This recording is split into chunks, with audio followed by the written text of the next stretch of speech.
elle a été traitée comme tout le monde, mais sans faire semblant. Véritable star dans son rôle de Joséphine Ange Gardien, Mimi Mati est sans conteste l'une des actrices françaises les plus populaires du petit écran et l'une des personnalités préférées des Français. Et depuis de longues années, elle n'a jamais voulu taire sa maladie qu'elle évoque très naturellement, elle qui souffre depuis la naissance d'achondroplasie.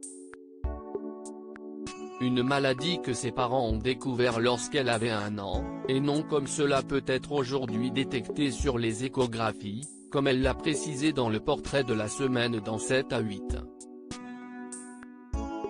Comme je suis du siècle dernier, il n'y avait pas encore les échographies, ni même de facteurs dans la famille de mon papa ou de ma maman qui pouvaient laisser prévoir une arrivée originale, s'est amusée Mimi Mati, avant de préciser que si est sa grand-mère paternelle qui s'est aperçue de sa différence, alors qu'elle tricotait des vêtements pour ses 2 premières petites filles, à savoir Mimi Mati et sa cousine, née 15 jours avant elle.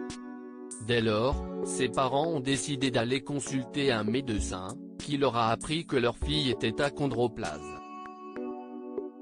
Ça veut dire qu'elle est naine, se souvient-elle, et précise qu'à l'époque, ses parents ont entendu des horreurs concernant cette maladie. Cette raison pour laquelle Mimi Mati n'a pas d'enfant forte de la force que ses parents lui ont donnée pour faire face à sa maladie, Mimi Mati a toujours suivi ses envies, et se laisse même porter depuis plusieurs années par l'amour.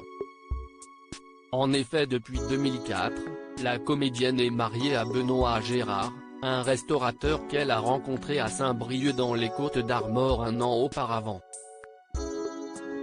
Et si le couple n'a pas d'enfants, Mimi Mati elle, a toujours pris soin de s'occuper des 4 enfants de son mari, nés d'une précédente union. On a essayé, et puis ça n'a pas marché.